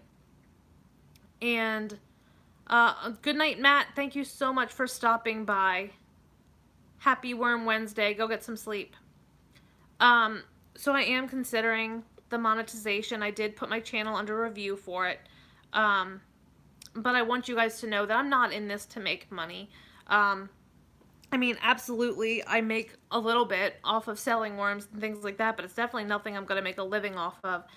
But being able to make just a little bit of money here and there with having an ad before a video, things like that, just help make this a little bit easier for me to be able to spend more time on these projects. So I hope if I do get monetized, you guys will still hang out. I'm not going to be adding a million ads to every video. It would probably just be one at the beginning. So I'll just put that out there now because some people have asked about it. Christopher Bush, wow, I just found your channel and you are alive. Christopher, are you a worm composter? Are you a gardener? I'd love to hear about it. Thank you for joining. PJ Nano Farm, thank you. I appreciate that, but I try to give back as well. I'm not just trying to take from anyone. Artur Macias, do you sell African nightcrawler cocoons? I don't. How do I put this? I definitely have dabbled in breeding worms and then selling some cocoons or giving some cocoons away, but it is really time consuming. As far as I have not gotten the harvest process of the cocoons down, and I had to hand pick 1,000+ cocoons not that long ago when I sent some to Lilia because I asked her to see if she could hatch them out because she's so good at that. Excuse me. I need more coffee. But I would be open to trying to sell some cocoons in small quantities. If you reached out to me via my email, I could certainly try to do that. It's just, I spend a lot of time on the worms already, so doing it much larger would be a bit tricky for me. But I have been able to successfully breed worms and get roughly 5,000 cocoons in 21 days in a single tray of red wigglers. So worms, if you know the tricks, they can reproduce like crazy for you. Tiffany Pagoda, in my opinion, you provide a service. There's no reason you shouldn't make a little money regardless of your intentions, which we know are genuine. Gosh, you're gonna make me cry. That's very sweet. My intentions are genuine, not generous, genuine. I'm just here to try to teach people, share my own passion. I feel like people are attracted to other people who are passionate about things. There's channels that I watch that have nothing to do with things that I frequently do. I've gotten really into watching some of the hunting channels. My boyfriend hunts. I don't hunt. But when people are really passionate about what they're doing, it's really exciting to watch. I'm also not a big makeup or fashion person by any means, but sometimes those tutorials will suck me in and I'll watch them for like an hour. So I think passion is contagious, and I think it's an attractant for people. So I'm glad that that comes across. Lily, I still can't believe you did that. Yeah, well, I think I've heard you counting cocoons before, so I was in it for the long run. I was sitting on my floor with my mortar tray, hand picking cocoons for several hours while Kevin did dishes in the kitchen and then went and started watching a movie without me. Sawyer in the middle, welcome. How are you? We got some wannabe worm farmers hopping in here. Todd's World, are you a worm composter, fisherman? And Christopher, I missed, you said you were a wannabe. Are you a wannabe how? Do you have worms now, or you want worms? You just enjoy the worm channels? Love to hear about that. Bodie Man, I think you need a hiker's headlamp to illuminate the worm bins. I actually ended up getting studio lighting.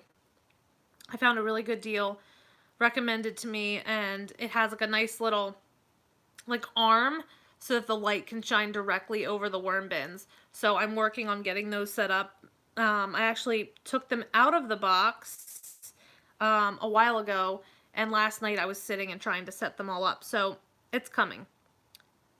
Grant is out to dinner at a Mexican restaurant with his wife and friends, I believe. So we have to be patient with Grant. I appreciate him still hanging by on the sidelines. Melinda, good night. Go tuck in that grandson. You can play with worms with him tomorrow.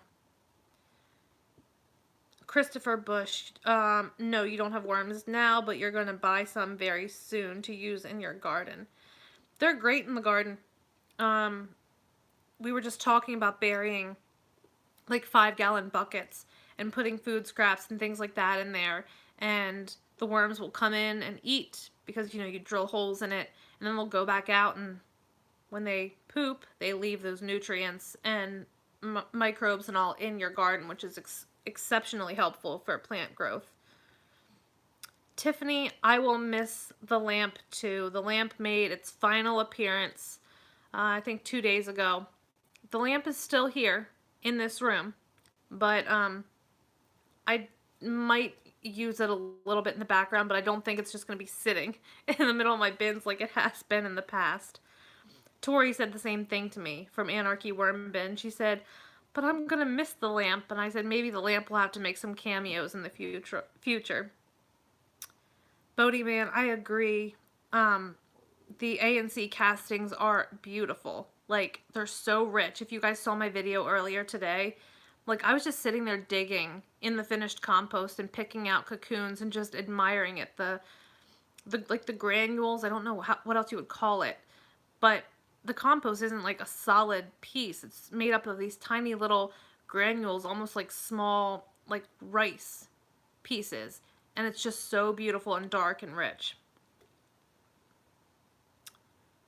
Tiffany. Yes, Christopher Bush, if you missed it, Tiffany said you could win some worms.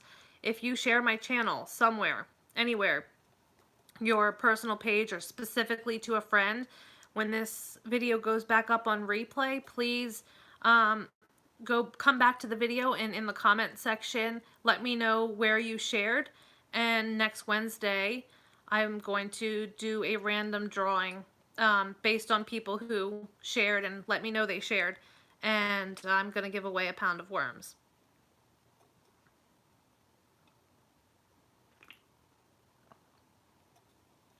I'm sorry, guys. For some reason, I have this frog in my throat. So I'm just going to keep chugging some coffee while we talk. AJ's Garden, thank you so much. AJ said your page is awesome. That means a lot. I really appreciate hearing that because sometimes I wonder, gosh, am I boring people with doing the same videos, the same updates on the same worms? Am I adding value? Am I adding to my repertoire of what I'm sharing? And I try really hard to do that.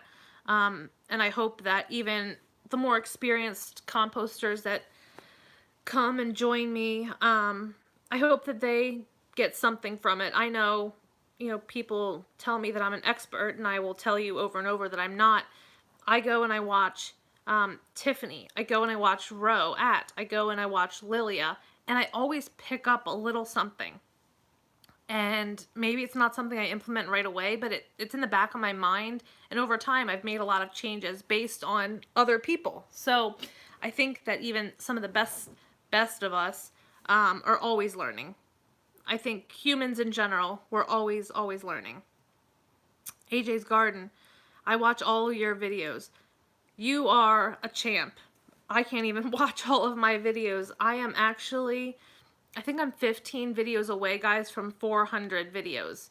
And I've only been a channel since October of 2017.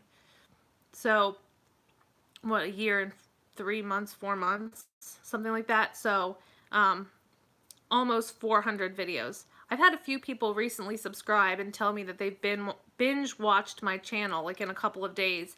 And I'm like, more power to you, especially some of my early videos. I go back and I cringe, but I'm glad that you guys learned something. There are always new people finding our channel, so don't worry about sharing things more than once, Catherine says. Yes, and for me, I'm not asking you to share my channel because I want more subscribers. I mean, subscribers will come, and people will subscribe to me, and then I'm not interesting to them, and they unsubscribe, and that's fine. Really, for me, if nothing else, if someone comes over and watches one video and is intrigued by it, and later down the road they start composting, to me, my job here is done. I just want to spread the word and educate people on the topic. So I just love the fact that so many more people now are coming out with channels where they're sharing their composting, their gardening, because let's face it, the country isn't getting any better as far as the health of our planet and the conditions of our food. So why not try to grow our own? Of course, Roat, sharing to Facebook page counts. Be careful if it's to a worm group, because some of them don't like us adding those types of videos. But yeah, you can absolutely share wherever you want. Just let me know where you shared. Trash Bag Fashion Lover. I like the name. How are you? Welcome. If you haven't already, please hop over and hit the like button. Jacqueline Clan Shenanigans, binge watcher. Between you, Grant, and Lilia, my family is gonna commit me. Yeah, I think in the beginning my boyfriend was ready to have me committed for binge watching. I binge watched a lot of like old YouTubers. At the time there were very few active channels. There were a lot of channels on worm composting, but not active channels. So I binge watched so many different channels, and then I was like out of content. And honestly, that was part of the reason I started a channel, is because there weren't very many active channels, and I thought I would get, I'd reach more people that way. Roat, yes, your personal page is just fine, wherever you feel comfortable with it. Tiffany, honestly, you're the one of the top 3 that inspired me to start filming my worms. That is so nice. Thank you. Thank you. I'm glad. And that's really all I want. I want people to share. I want the community to grow, and this to be something that people can see as more normal. Not something that's like this bizarre hobby that, you know, you're bringing worms in your house. The more people that can see what we're doing and see that we're, all right, well, maybe I'm crazy, but that we're kind of normal and that we have all these worm systems, it's just fun. Sorry to leave, but I have to go to bed. Christopher Bush said, good night, Christopher. Thank you for joining. Bokashi. Yeah, there's so many amazing things that we can do, and I think sometimes people get frustrated and think that what they're doing doesn't matter, but really, every person who just implements some of, you know, the composting aspect to their life, be it an outdoor hot compost pile or an indoor worm bin, every little bit of waste that we're saving from going to the landfill is beneficial. The recycling system in America is struggling right now. I won't bore you guys. I'm sure you've heard about that. But China isn't taking a lot of our recyclables. So actually a lot of our recyclables now are going to the landfill as well. So if we can at least take the food waste out of there, all right, well, that's a couple pounds a week per person that we're keeping out of the landfill. To me, that's a win. Thank you, Jackamine Clan Shenanigans. I'm glad I started too. It is so much fun. Are you going to redo the worms in a clear container without cooking the worms? Bodie man, I didn't cook the worms. It got anaerobic, and I think I melted the worms. And I cried. Like, I literally cried on the phone to Tori, and I said, I don't know if I can share this video. And she said, that's what people appreciate. They appreciate learning and you sharing the good, bad, and the ugly. So I have to thank Lilia for that. Wonderful Life, welcome. How are you tonight? I'm doing well, thank you. Ooh, Sydney, Australia. Do you compost with worms?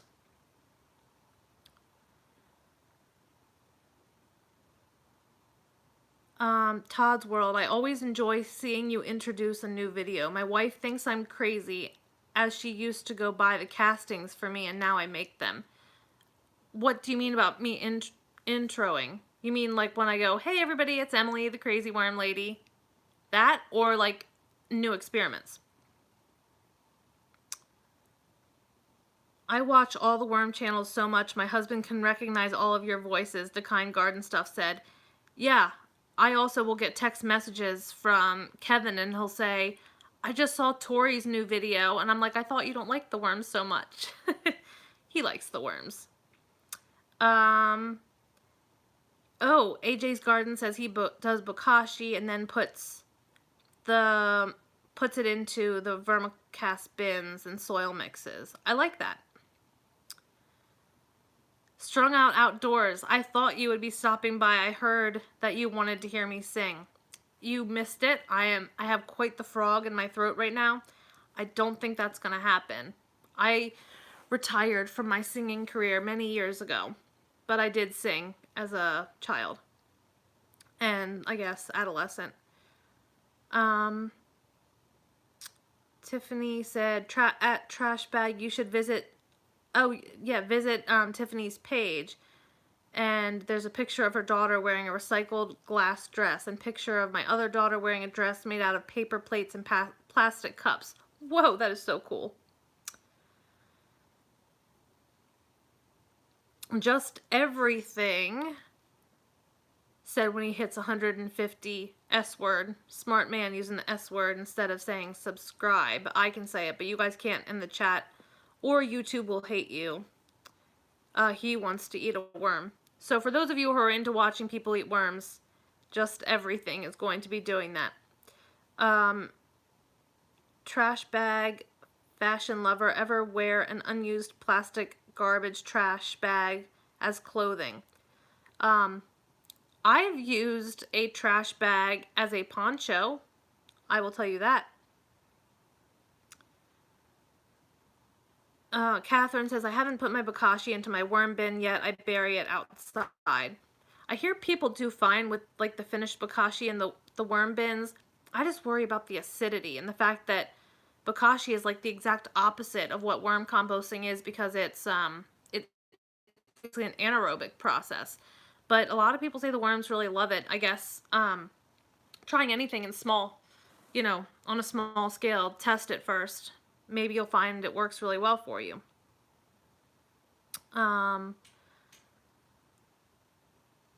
Would I ever make videos about wearing trash bags or worms? I'd be open to either one. Carlos Acuna, I'm a newcomer. I really enjoy your videos. Thank you, Carlos. Are you following a specific series that I have, or do you just watch any of my videos? I don't see you comment very much. I would love to see you comment on my videos. It always brightens my day to see everybody interacting with me. Click the like button on this stream if you wouldn't mind, guys, if you haven't already. AJ's Garden says, yeah, I recycle as much as possible myself, and I save all of my paper for the worms to turn into vermicompost. And, oh, you use it for mushroom growing. That's awesome. What is Bokashi? Just Everything is asking. I've never done Bokashi myself, but it's basically like an anaerobic composting method that uses like a mash that kind of ferments the food in these enclosed bins. And then you can bury it in your yard. But you can put, I think people put like bones and meat. Some of the stuff that you really don't want to put into your worm bin, you can Bokashi.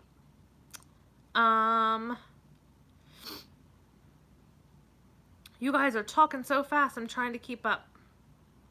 Oh, Carlos Acuna, you like the African Nightcrawler videos. Did you see my one today of the carbon only bin? PJ Nano Farms, you are great. Thank you. AJ's Garden says worms love it. I think he's talking about the Bokashi. He says it breaks down fast, but you just can't put a lot of it as it attracts gnats. You are the main reason I started with ANC and not ENC. Pasu Tivarat is saying. I'm really sorry if I'm completely butchering your name. And what made you go for the ANC over the ENC? The fact that they compost really fast, or they're less flighty, they don't climb? What made you decide on that?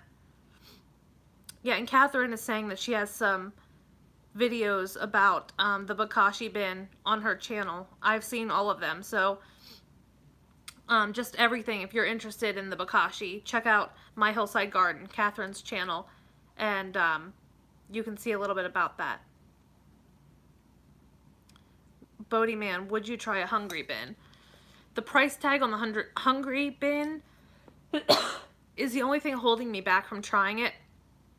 And I've seen a lot of people struggle with keeping the hungry bin from getting too wet. I view Lilia as being a pretty amazing vermicomposter who keeps really, really good conditions in her bins, and she really struggles even to keep the cast from being too wet.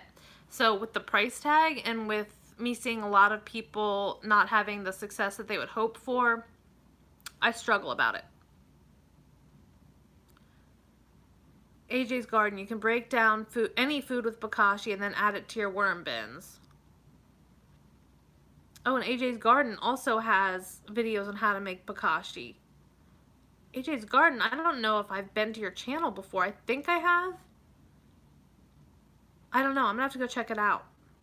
I'm excited to hear you have some of that on your channel. I'd like to go see it. Oh, and you use EM1.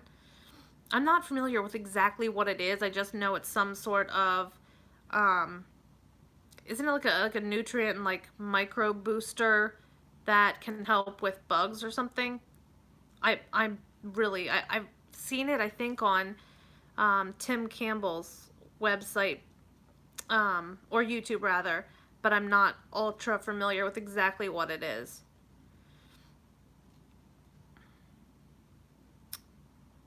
My Hillside garden, Catherine is saying it helps with the fermenting. Okay, I should look into that.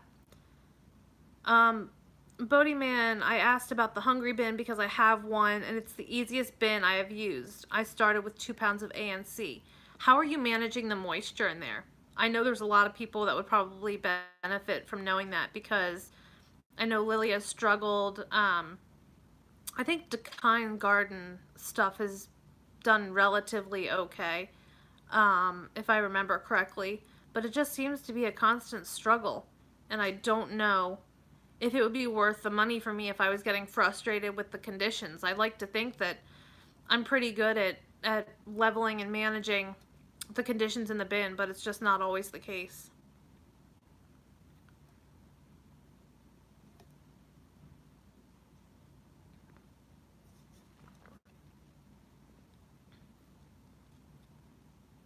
Got quiet all of a sudden, guys. Whoever is left here, if you didn't hear earlier, please like this video for me. Come back when it comes onto a replay, and that way you can comment below, share my channel, share a video, and let me know where you shared it. I shared it with my friend, I shared it on my gardening forum, whatever. And next Wednesday I will do a drawing. Anybody who commented that they shared, I will send you guys a pound of worms of your choice. AJ's Garden, you have an organic based channel. You use EM1 to make Bokashi. EM1 is an anaerobic liquid made from lactobacillus. Ooh, I'm familiar with that. Lactobacillus are really good for your GI tract. We give lactobacillus in the hospital to patients with like GI issues. ANC are pretty when they do that thing they do. Yet ANC have got like this beautiful neon purplish sheen. You have to be in like just the right light to catch it, but it's beautiful. It's so cool looking. It's like they're flashing you and giving you like a little, their own personal rave. Doing housework but still here. Amber's Amusements. Thank you for being here, Amber. I really, really appreciate it. PJ Nano Farm, your husband is home. You need to spend some time with him. Absolutely. Family first. You have a great night. You be well as also.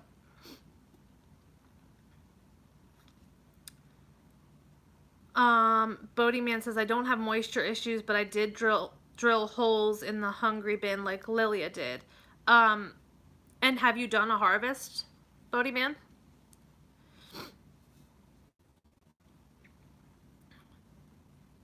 Marcellus, I don't know if I'm going to stay on for that long. I've already been on for nearly 2 hours. I also have some things I need to get done tonight. But Marcellus, the replay will be up shortly after I log off, so you can go back and watch whatever you would like. And I am going to make these live streams a monthly thing. Once a month I'll hop on here, we'll chat, whatever you guys want. Just a completely informal thing, but we'll have a little bit of an agenda, questions that I'll answer that I have gotten from you guys. But just more of a chance to network, learn. I'm learning a lot about Bokashi and EM1 right now, so absolutely I would love to do that, and I will start announcing those monthly lives like ahead of time, and maybe I'll do a slightly different time each month so that more people who might not be able to catch me at a certain time can catch me. Ron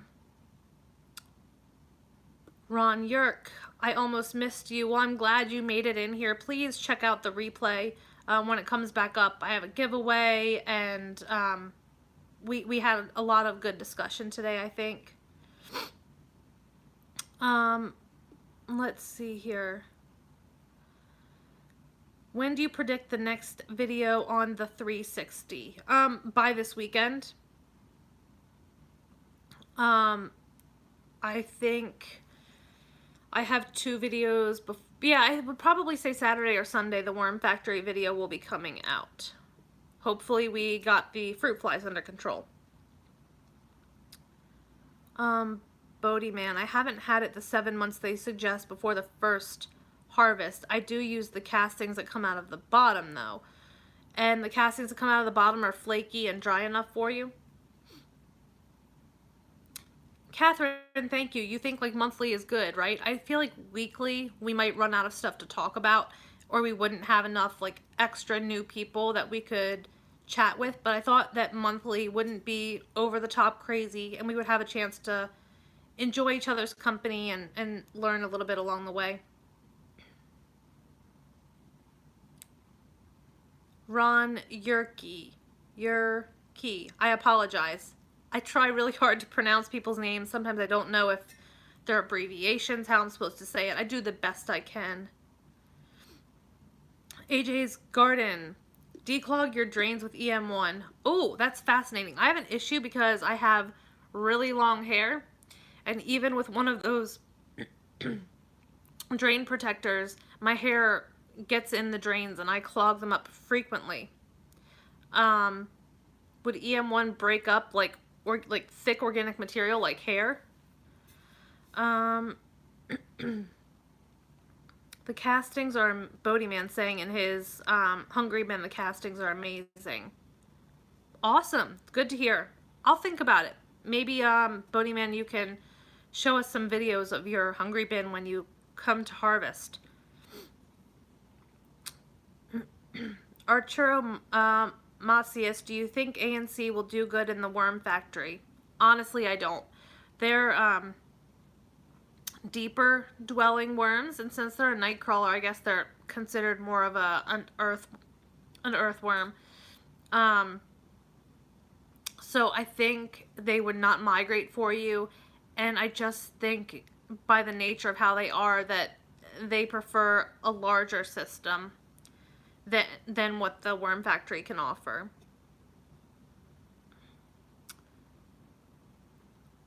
That's okay. Lots of people. Yeah, I'm sorry, Ron. I tried. EM1 eats the organic material that sits in the drain and opens it up just like Drano. AJ's Garden, will you email me? Because I'm really interested now. I would really love if you could email me, give me some information about that. It's, it'll be in the description when this pops back up, but it's crazywormlady@outlook.com. Put your hair in the worm bins.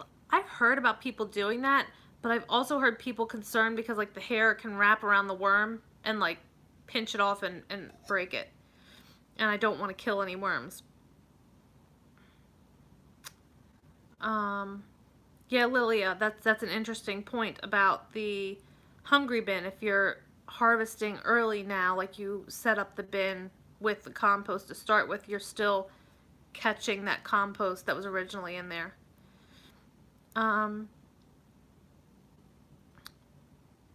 AJ's Garden. I have a big afro. They love my hair. It makes a very nice nest. It's interesting. Maybe if I cut the pieces up small, you know, like if I cleaned out my hairbrush or something and just chopped up so that the hairs weren't long. I just cleaned this one and I threw it in the garbage. Maybe that was a bad idea. Anyway, I'll think about that. It takes a very long time to break down. Yeah, that's kind of my concern. Is how long it would take to break down. Oh, goodness, guys. I think I'm going to get ready and get off here in a few minutes. So a few more questions, and then I'm going to wrap it up. Because for some reason I'm all congested, and I feel like I sound crazy on here. For the bird's nest, I got a lot of bird feeders on my patio. That is interesting. I I've noticed we have birds that like to yearly make a nest in the wreath on our front porch, and I oftentimes see hairs through that. So I wonder if birds like that as part of their nest building. It's very difficult to have birds nest on your front door, but we have the same little couple of finches do it every year. Thank you, Tiffany. I appreciate you coming by. I also am going to have a video coming out this week on, I'm looking over at them, my shamrock plants, the side-by-side of the shamrock plants. I'm seeing some interesting things happening with those. So the side-by-side comparisons getting more interesting.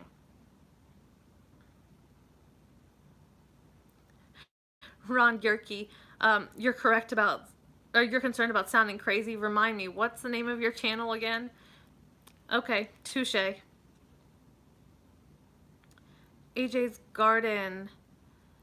Yeah, when you brush your hair and pull it out of your brush, lay it next to your bird feeders for them to use, and they will love you for it, and it gets them used to your smell. Interesting, because the birds that nest on our front porch are like completely cool with us walking by when their babies hatch, and they're sitting there feeding them. We just kind of baby talk to them. I'm like, it's okay, babies, it's okay. I like carefully open my door and then shut it. But they, it's been interesting doing that before. We also have a lot of deer that like to hang out in the backyard. I got to figure something out to still encourage them to hang out because I love having the wildlife, but to stay out of my garden so I can be more successful this year. Bodyman, yes, I saw your message. I can't read it right now since I'm on the stream, but I will. I appreciate you sending me some information. So I hope you guys have an excellent night.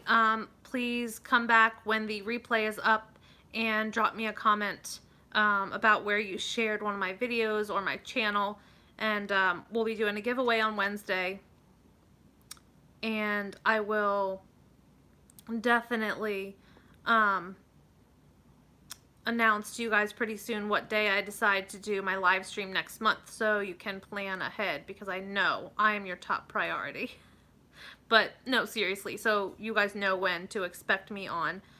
Maybe I'll do one a little bit earlier next time, maybe 6 or 7 instead of the 8 o'clock, and we'll see how that goes.